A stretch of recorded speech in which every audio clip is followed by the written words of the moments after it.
8th maths class. Hope you all are doing good. So we have completed the syllabus. So we will start again to revise what are the chapters we have covered. So हमने जो भी chapter पहले पढ़े थे, तो हम उसे फिर से दोहराएंगे. So I feel there is like 11th chapter, like statistics, very important chapter, as I already discussed in last that lecture also, that how important statistics is. Statistics कितना important है, ये मैंने उस lecture में बताया था. तो फिर से हम उसे let's recall. So hopefully you can hear me very well. आप मुझे बराबर से सुन पा रहे हैं. Let me share my screen.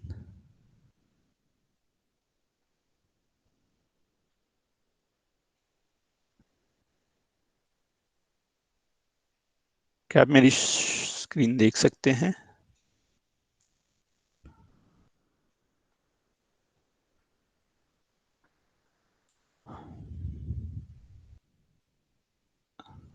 Can you see my screen? क्या आप मेरी स्क्रीन देख सकते हैं?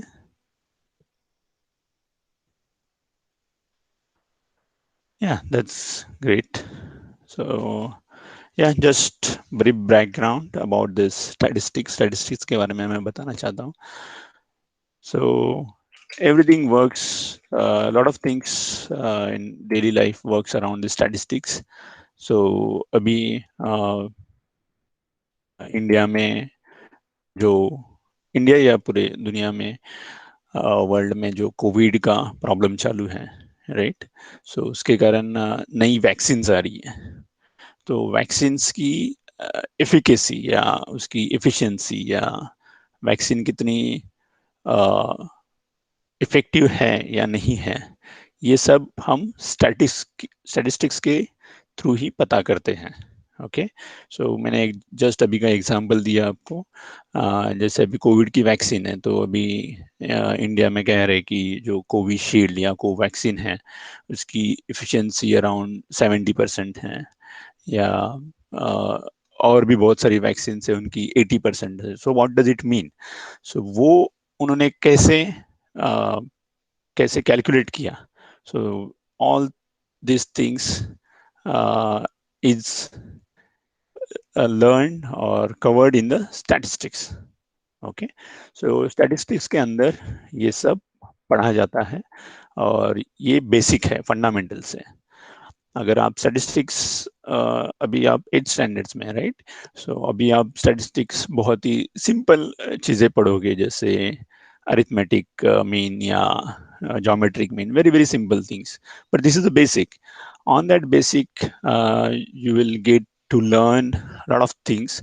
So आठवीं मतलब 8वीं के बाद 9th और 10th के बाद 11th 12th में भी स्टैटिस्टिक्स के कुछ चैप्टर्स होते हैं, बट इट इज़ वेरी सब advance level from 8th standard, but थोड़े से एडवांस होते हैं, राइट?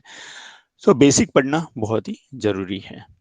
सो 12th के बाद आप अगर साइंस स्ट्रीम में जाना चाहते हैं, तो there are different stuff and you can go for BSc and MSc statistics also, अगर आपको statistics में interest है, अगर करना है. so इस तरह से ये statistics is different branch. जैसे आपने physics देखा है, chemistry, मतलब अगर 12th के बाद आपको BSc करनी है, फिजिक्स, केमिस्ट्री या मैथ्स, ऐसे जो सब्जेक्ट्स हैं, वैसे ही स्टैटिस्टिक्स का भी एक ब्रांच होता है जो हम Sure. Yeah, I can zoom the screen. That's not an issue. Can you see now screen? Hopefully it is better now. So इस प्रकार से statistics is a very important branch, and there are scope whenever you want to take this as your career also, right? अगर आपको इसमें career भी बनाना है, then also you have the lot of ways. आपके लिए बहुत सारे रास्ते या बहुत सारे मार्ग उपलब्ध हैं।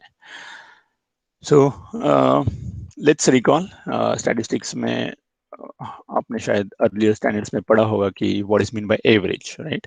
The number of pages of book Ninad read for 5 consecutive days were 60, 50, 54, 46, 50. Find the average number of pages he read every day. So this is average, right? So sum of all score divided by total number of scores. So कितने scores है? 1, 2, 3, 4, 5.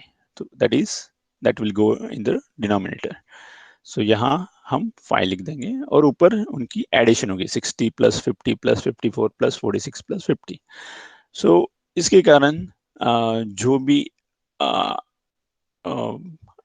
Last में number आए, right, so that will be the average of number of pages read daily. So ये हम average किसी भी चीज का निकाल सकते हैं. जैसे अगर क्रिकेट आप फॉलो करते हैं या क्रिकेट देखते हैं तो वहाँ बैट्समैन स्कोर करते हैं, राइट? So always like 50, 60, 0, 100. सो इस प्रकार के वो लोग स्कोर करते हैं. सो ऑलवेज एवरी बैट्समैन के जितने भी इनिंग्स है, राइट, उनके अनुसार उनका एवरेज कैलकुलेट होता है. Okay, so just for information, that one of the greatest legend in cricket, Don Bradman, right? Sir Don Bradman. तो उनके जो एवरेज है, राइट, एवरेज कितना है? 99 के 99.5 या समथिंग है. आई डू नॉट रिमेम्बर, मेरे टॉप ऑफ हेड पे नहीं है, बट सी 99.5 उनका एवरेज है. So what does it mean?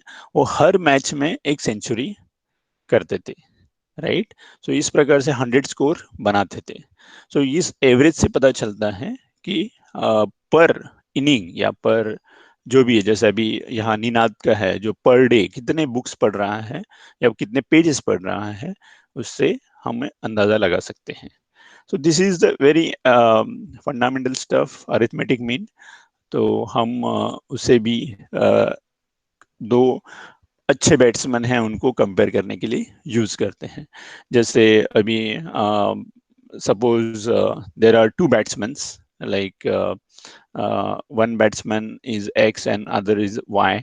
So X first batsman का एवरेज है समथिंग 62.59 और दूसरे बैट्समैन का एवरेज है 31.59, राइट? सो उस हिसाब से देखी जाए तो this x batsman is better, right? ये एक वेरी प्राइमरी क्या कहेंगे कि उनका हम विश्लेषण कर सकते हैं या उनका एनालिसिस कर सकते हैं कि X batsman X is better. So ये जो एवरेज है, एवरेज कैलकुलेशंस, ये स्टैटिस्टिक्स के अंदर होता है. So this is one way to जज which batsman is better, right? So there are different ways. So one way हमने पढ़ा है arithmetic mean. Let's learn some more stuff, right? Number of pages read every day in the above example is numerical data, right? It's numerical data है, ये हम value में बता सकते हैं. The conclusion that Ninad read about 50 pages every day is drawn from the numerical data.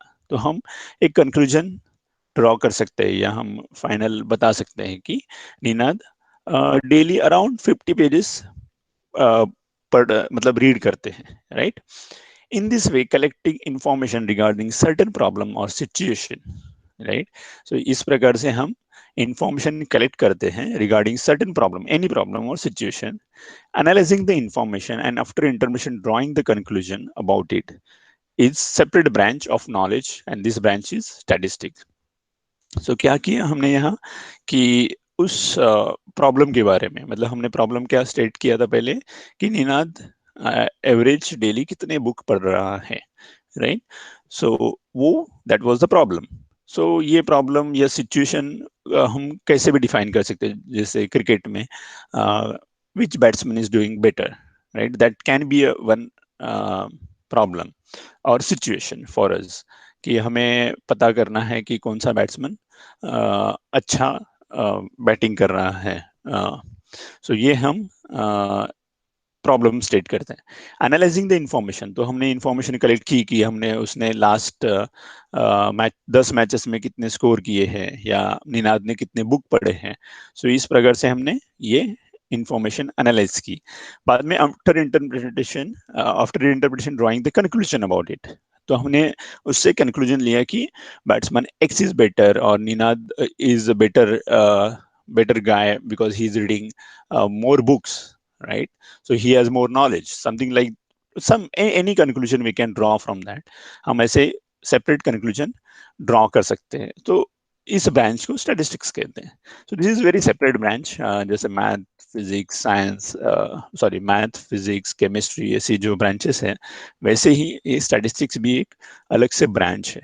Okay, सो और एक मैं आपको एग्जांपल देना चाहूँगा, जैसे आपने, मुझे पता नहीं, बट जस्ट आपने पढ़ा होगा ये सब, बट मैं आपको जस्ट एग्जांपल देना चाहूँगा। आपने, sorry, let me clear it. So हमारी जो रोड्स होती है, राइट, सो अभी तो कार यहाँ से यहाँ ड्राइव करते हैं। सो उस कार को self driving, right, self driving मतलब क्या है कि उस कार खुद से खुद यहाँ से यहाँ, मतलब डिस्टेंस ए से डिस्टेंस बी तक जाएगी, राइट। सो ये पता करने के लिए या ये होने के लिए तो हम क्या करते हैं, ए से बी तक के सारे कैमरा फुटेज या वहाँ जो भी ऑब्स्टेकल्स हैं, राइट, इस रोड में, यहाँ से, तो ये सब ऑब्स्टेकल को हम स्टडी करते हैं, या वो इंफॉर्मेशन हम डिस्टेंस, राइट, वो डिस्टेंस के माध्यम से हम इंफॉर्मेशन कलेक्ट करते हैं। फिर हम स्टैटिस्टिक्स के माध्यम से हम देखते हैं कि ऑब्स्टेकल कहाँ है और हमें इस गाड़ी को कहाँ से लेके जाना है। ये सब हम स्टडी करते हैं through one of the branch statistics, right. So वहाँ भी स्टैटिस्टिक्स का बहुत ही उपयोग है।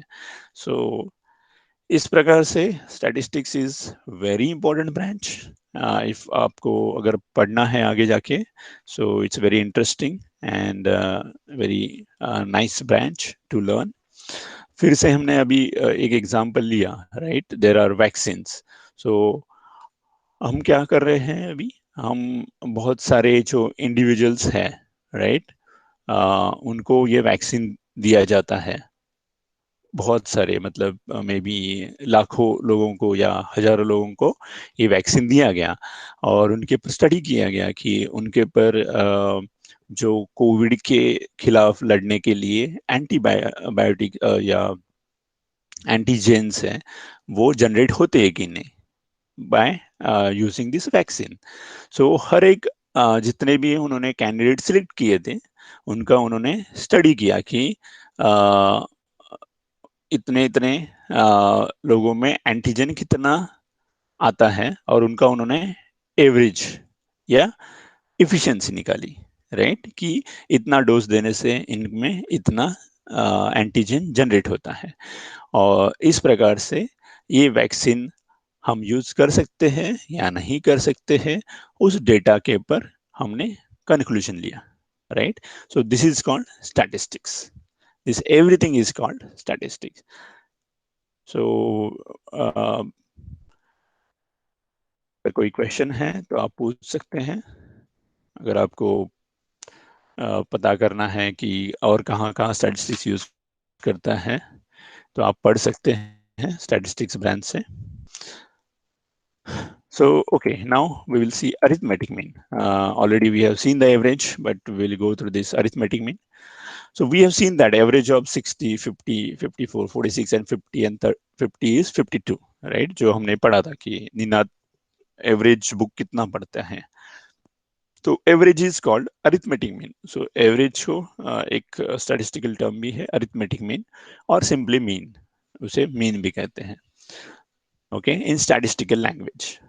सो स्टैटिस्टिक्स की एक डेफिनेशंस लैंग्वेज, मतलब स्टैटिस्टिक्स की लैंग्वेज है, उसमें एक डिफरेंट टर्म्स आर डिफाइंड, बहुत सारे टर्म्स डिफाइन होते हैं। जैसे मीन मतलब क्या है, So ये arithmetic mean is nothing but our average.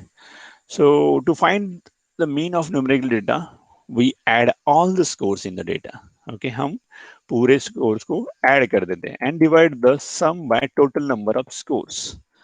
So हम जितने भी scores हैं उससे हम उसे divide कर देते हैं. Let's study some aspects of method. See the following example. अभी इसे जो arithmetic mean है वो कहाँ कहाँ use करते हैं देखिए. Marks obtained by 37 students of standard 8 in the test of 10 marks, okay, are given in the below. Find the mean of data. तो यहाँ क्या है, 37 स्टूडेंट्स हैं स्टैंडर्ड 8 के, उनके जो टेस्ट ली गई उनमें से 10 में से हर एक को कितने मार्क्स मिले, तो ये इस प्रकार के उनके स्कोर्स हैं 2 4 4 8 6 7 3 एक्सेट्रा एक्सेट्रा. ओके, सो यहाँ क्या है, हम अरिथमेटिक मीन निकालेंगे. Solution: if we go adding these scores one after another, it will take lot of time. We know that 7 plus 7, 7 into 5, 35. This simplifies the operation of addition. तो हम क्या करेंगे, इसमें से जो 7 7 है उनको अलग रखेंगे. So when number is not added to itself, so let us use this method. So ये क्या है, एक टेबल बनाएंगे. सो जो भी जितने भी 2 3 4, सो हमें पता है कि उसमें 2 3 4 5 6 7 8 9 10, तो इतने ही लोगों के नंबर्स हैं, राइट. मतलब हर एक को 2 से कम किसी को मिला नहीं है या 0 भी मिला नहीं है. और उस क्लास में 2 3 इस प्रकार के टेस्ट में मार्क्स मिले हैं. सो 2 के कितने लोग हैं, सो हम उसे कैलकुलेट करेंगे. अभी 2 के यहाँ कितने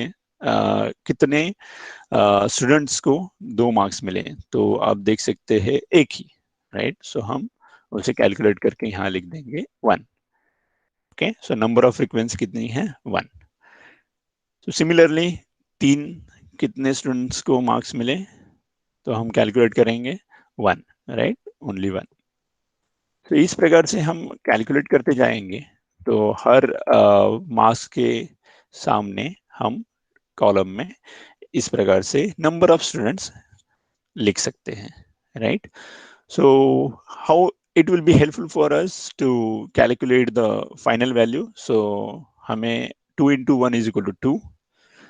So इस प्रकार से अगर हम एवरी मार्क्स के जितने भी स्टूडेंट्स हैं उनको ऐड कर देंगे, तो ये हो गया टोटल क्लास में कितने लोग हैं उनका एडिशन, राइट. और डिवाइडेड बाय 37. सो मीन कितना है यहाँ, 7. तो इस प्रकार से हम मीन कैलकुलेट कर सकते हैं. तो अगर यहाँ देखा जाए तो क्या है, हम 2 3 4 ऐसे असेंडिंग ऑर्डर में हमने लिखे हैं. सो हम we are not writing in something like 2 फिर 5 फिर 3, इस प्रकार से नहीं लिखना है. We have to see that everything is in order, right. So इस मेथड से हम मीन कैलकुलेट कर सकते हैं. Okay, so here like prepare the table above. I am just whatever we discussed, it is in the sentence format. हम इसे पढ़ लेंगे एक बार. So prepare the table as above and follow the steps to calculate the mean of data. Write the score in the first column in ascending order like x1 x2 x3. हमने देखा अभी 2 3 4 5. Right the tally marks in the next column, कितने हैं, मतलब कितने students को 2 मिले हैं या 3 मिले हैं, सो हम टैली मार्क्स में लिख देंगे. Count the tally marks of scores and right the frequency of scores, right. तो कितने लोगों को मिले हैं उसके अनुसार हमने वो नंबर लिख दिया. Write the sum of all frequencies in the हमने sum of all frequencies below the frequency column. तो जितने भी फ्रीक्वेंसीज है उसके हमने कैलकुलेट किया, एडिशन किया, तो उनका number n is equal to 37. Okay, और सिमिलरली इनका भी इस कॉलम में भी जितने नंबर्स आए हैं तो उनका हमने एडिशन किया and we have calculated the mean.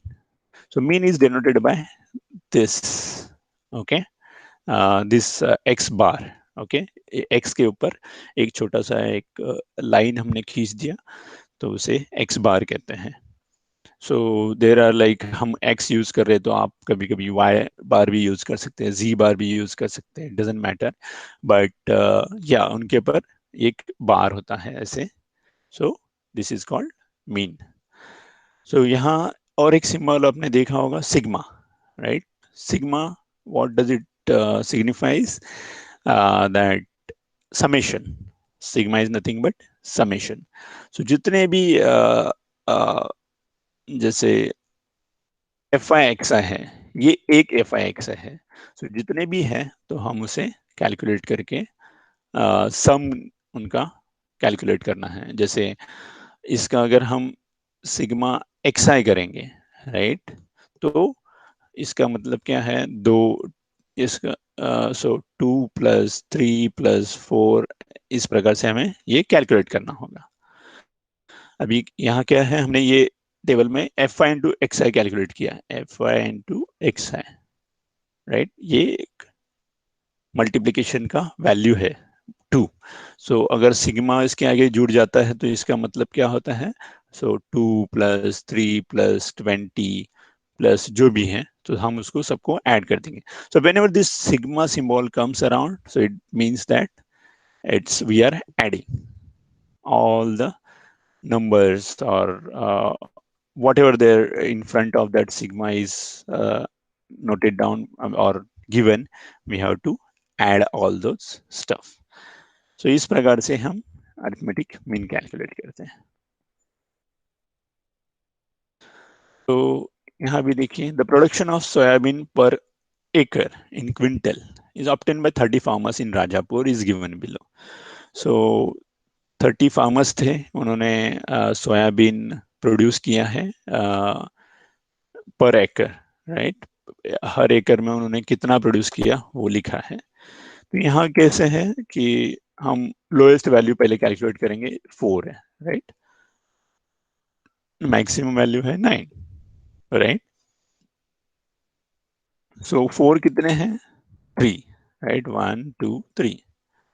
So वो हमने टैली मार्क में लिख दिया, और नंबर ऑफ फार्मर्स 3. सो 4 × 3 12. तो इस प्रकार से हर एक लाइक प्रोडक्शन पर एकड़ जो फ्रीक्वेंसी है, सॉरी फाई, सो हम फाई कितने हैं उसके अनुसार हमने टैली मार्क में लिख दिया, and we will calculate the number and will write in the next column. So and last column में हम उनका मल्टीप्लिकेशन करके लिख देंगे. सो इस प्रकार से एवरी रोज में हम जो भी नंबर है उसके अगेंस्ट कैलकुलेट करके F I into x I calculate करेंगे, right. And at the end we are adding them, right. This is again symbol of summation. Summation of F I into x I is equal to 195. And similarly, so यहाँ भी हम अगर इसे sigma fi is equal to nothing but n is equal to 30. So यहाँ से यहाँ इस प्रकार से भी हम ये कैलकुलेट कर सकते हैं, या हम सिंबॉलिक टर्म में इसे लिख सकते हैं. तो mean x bar is equal to sigma f I into x i divided by n is equal to 195 divided by 30. So what is the value? 6.5. So hence average production of soybean per acre is 6.5 quintal. Okay. So let's try to solve this problem so that we can get more insights. The following table shows number of saplings planted by 30 students. Saplings is nothing but छोटे से जो रोप होते हैं या पेड़ होते हैं उसे हम सैपलिंग्स कहते हैं, छोटे से plants. Okay. So fill in the boxes and find the average number of saplings planted by each student. Number of saplings, अभी कितने सैपलिंग्स थे, मतलब कितने छोटे से जो पेड़ होते हैं तो वो कितने हैं 1 2 3 4। सो एक स्टूडेंट या एक स्टूडेंट कितने वो सैपलिंग्स लगा रहा है उसके पर हमसे स्कोर करेंगे, right. So 1 2 3 4 are the maximum. So number of students, so एक सैपलिंग कितने स्टूडेंट्स ने प्लांट किया, 4 स्टूडेंट्स ने। वैसे ही दो कितने स्टूडेंट्स ने प्लांट किया, 6। और 3 कितने स्टूडेंट्स ने प्लांट किए, तो 12। And 4 saplings were planted by 8 students, right? So we will try to fill these blanks. Okay, so oh, that's pretty fast. Uh, so 6 into 2 is equal to 12, right? Similarly, 12 into 3 is 36, and 8 into 4 is 32. So what is the summation?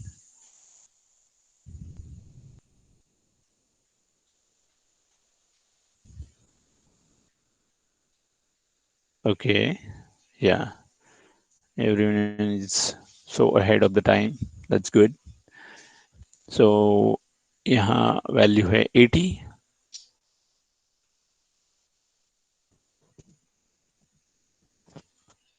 and number of saplings, number of students are 30, right?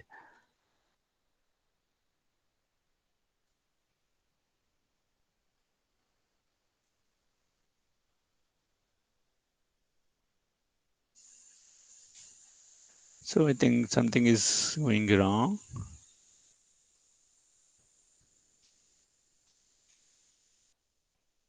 Is this 80? Let me see.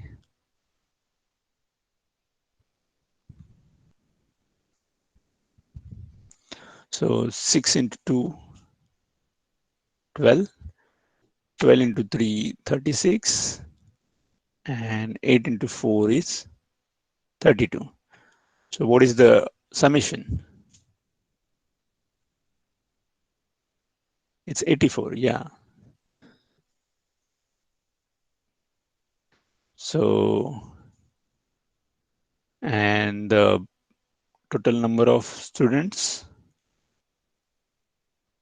is 30. Yeah, that's fine. As far as you know the procedure, that's fine. Yeah, mistakes happens.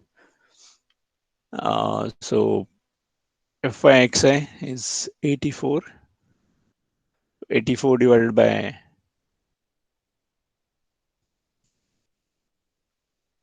30, right? So what is the answer?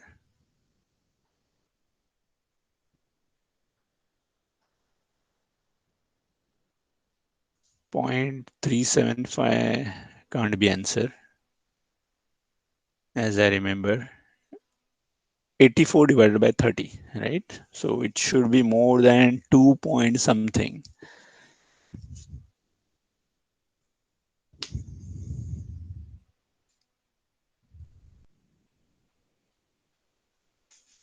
So what is the answer? Anyone? Yes, that's correct. 2.8. So 84 divided by 30 is nothing but 2.8. Okay. So this way we can calculate the average or arithmetic mean, right? So average number of trees planted by each student is around 2.8. Okay. So another observations or another thing I would like to share with you all is like, so here, what is the number? 2.8, right? So see here.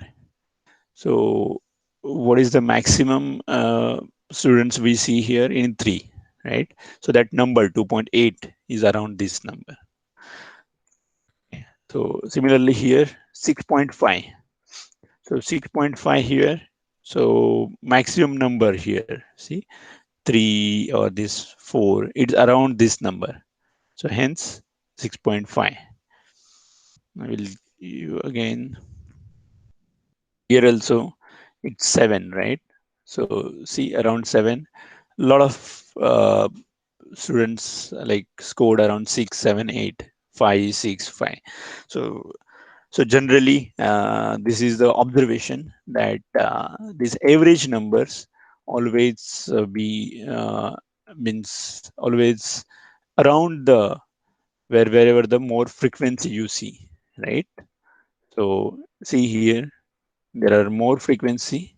So around that mean number should be, or mean number is lies. Okay. So mean number उसके आजू बाजू में ही होता है, neighbouring points में ही आपको हमेशा मिलेगा. So let's try to solve this. The following table shows electricity units used by 25 families. Eklara village in month of May. Month of May में कितने यूनिट्स यूज किए, तो वो है table used by 25 families, Eklara village. Complete the table first. So we'll try to first complete the table. So 13 to 7 is 210, 45 into 2, 90, 16 to 8 is 480, 75 into 5 is like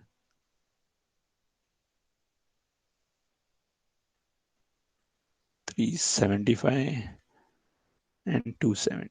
So can you, someone please calculate for me sigma of Fix and N?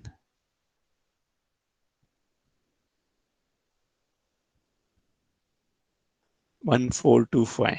Okay. 1425, right? So if I calculate, okay, okay, that's great. And the number of families are around 30, right? No, 25. So what is the average value?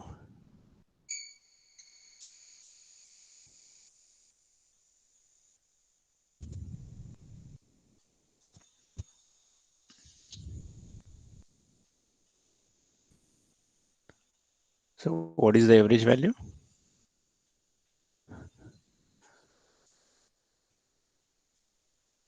How many families use 45 units electricity? So we will try to solve these questions too. How many families use 45 units? So around 2, right? So answer will be 2. State the score, the frequency of which is 5. So 5 जिसकी frequency है वो कितना है 75. Find n. Already we have find out the n and fi sigma fx. So what is the mean? Mean electricity used by each family in the month of May. 1425 divided by 25. So what will be the answer? Can you write in the chat box, please?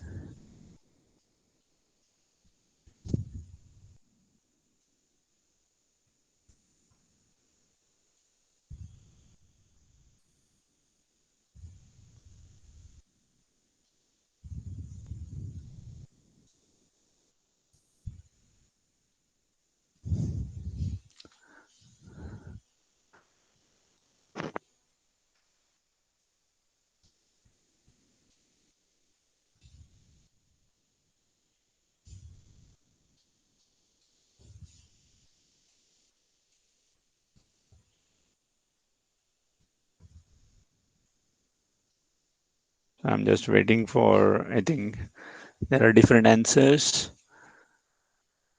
but 1425 divided by 25.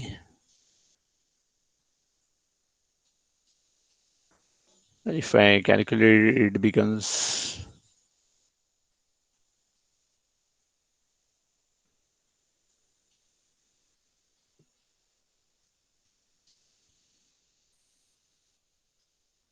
7. Yeah, so answer is 57. Okay. Uh, So mean of electricity used by each family in the month of May is around 57. Okay, so this way we can calculate the arithmetic mean.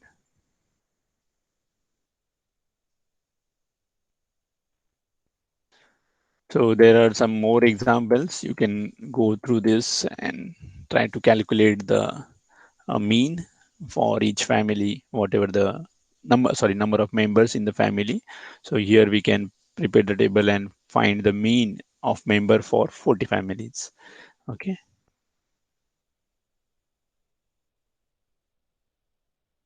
So let's learn something new. Uh, Subdivided bar graph or diagram, right?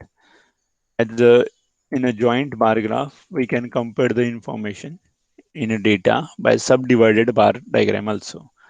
Here information of two or more constituents is shown by parts of single bar, right? We'll see steps for drawing the subdivided bar graph. तो हम अभी देखते हैं कि ये बार graph या sub divided bar graph कैसे use करेंगे, राइट? सो ये एक टाउन है, different towns like Ithalapur, Dhanodi and Karmabad. So वहाँ male labourers and female labourers काम करते हैं. So we know the total number of labourers. So here we can calculate is 120 and here 160. So यहाँ male labourers है और फीमेल लेबरर्स. ईच टाउन में कितने हैं? So see how much deep or how much data we can collect and how much things we can use for through statistics. So अगर मतलब मैं आपको जस्ट एग्जांपल देना चाहूंगा. जैसे इथालापुर एक गांव है, उसमें मेल लेबरर्स कितने काम करते हैं, female labourers. So female labourers या मेल लेबरर्स के लिए क्या फैसिलिटीज होनी चाहिए, राइट, उस गांव के लिए. सो हम उसे अनुसार उसके अनुसार उस गांव के लिए हम प्लानिंग कर सकते हैं, राइट. सो इस प्रकार से this statistics, so statistics helps us.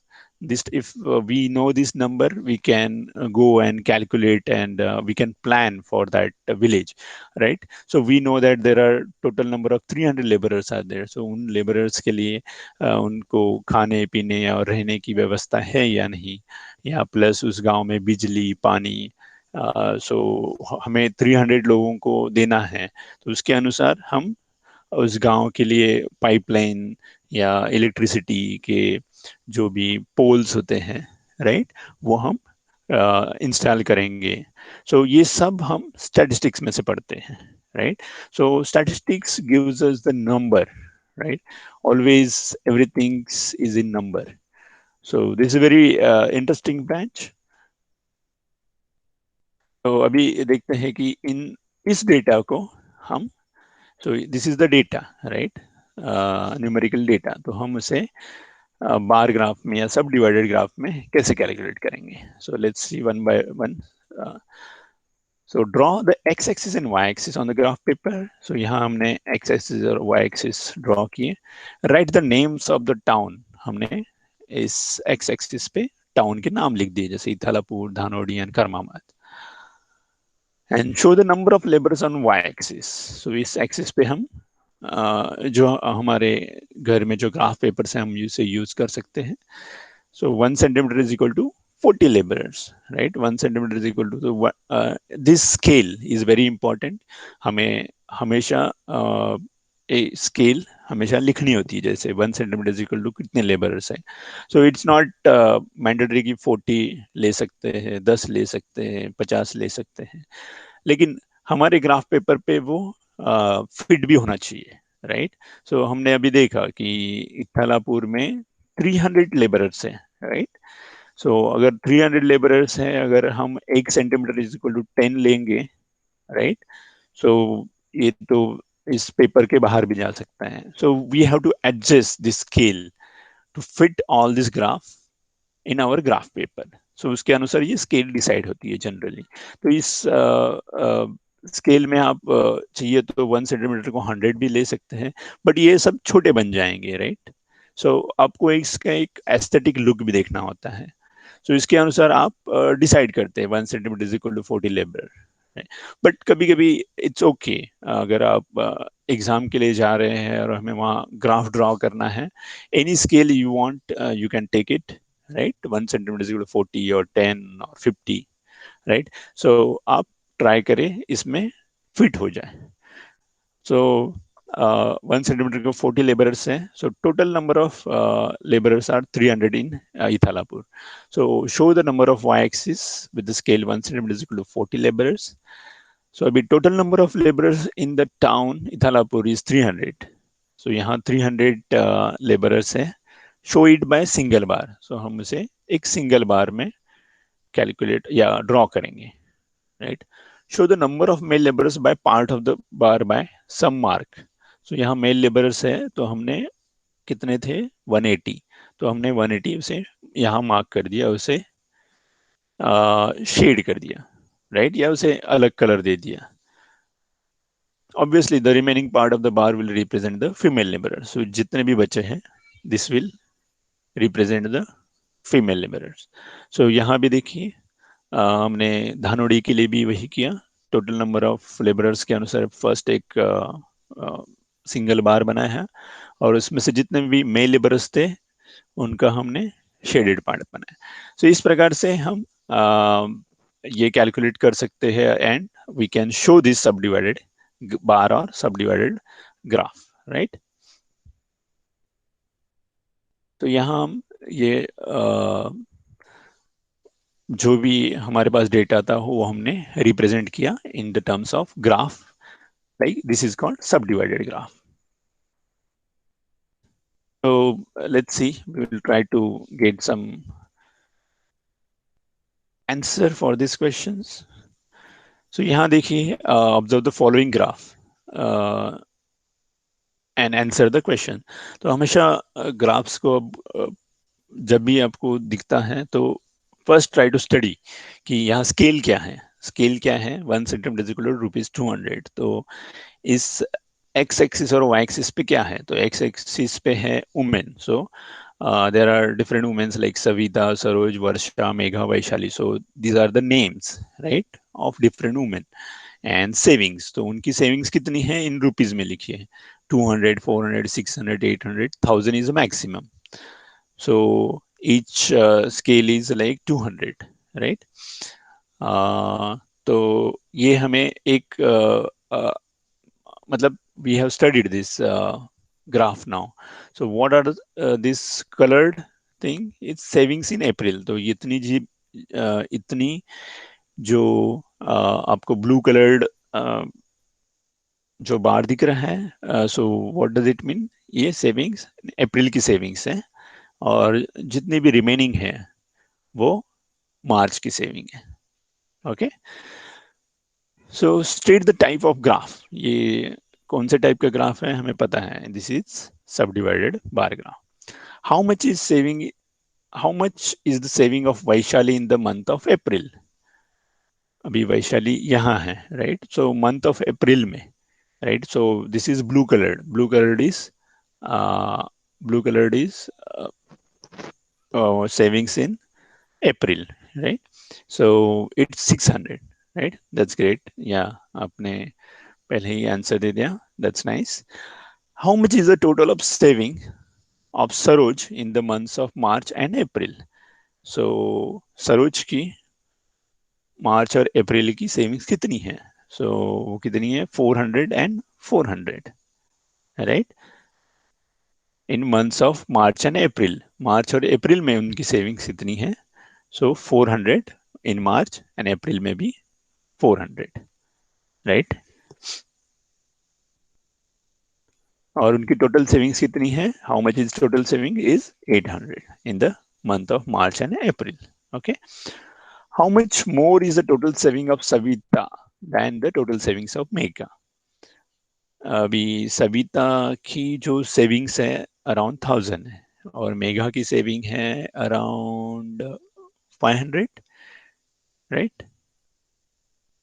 सो सविता की सेविंग कितने से ज्यादा है, हाउ मच मोर, इट्स 500, या that's correct answer. So how much more is the total saving of Savita than total savings of Mega is 500.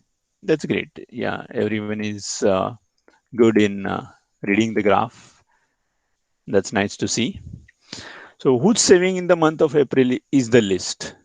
अप्रैल में सबसे कम किसकी सेविंग है? So this is the Megha, right? So Megha की सबसे कम है, वो कितनी है? 200। ओके, सो इस प्रकार से हम इस ग्राफ्स को पढ़ते हैं। okay? तो यहाँ उन्होंने कहा है कि जो अलग अलग स्टैंडर्ड्स में बॉयज और गर्ल्स है, उनके अनुसार आप उनको सब डिवाइडेड ग्राफ में कन्वर्ट कीजिए या ड्रॉ कीजिए। तो आप इसे प्रैक्टिस कर सकते हैं। Different different stuffs are there, like in this. So why I'm reading this problem, so we will get the different examples for the statistics where statistics are used. Like see now total number of trees planted in the year 2016 and 17। so इससे हमें जो forestation है, right, तो वो कितना हो रहा है। सो आपको पता ही है कि जितने पेड़ ज़्यादा आप लगाओगे उतना ऑक्सीजन या नेचर के लिए अच्छा है। सो अगर ये हमारे पास डेटा है कि number of following number of trees planted in any village, right, या एनी टाउन, सो हमें इससे क्या पता चलेगा कि देखिए 2016 से 2017 में करजत में ये इंक्रीज हो गया। So that's good indication for that town, right, कि नंबर ऑफ प्लांट्स बढ़ गए हैं।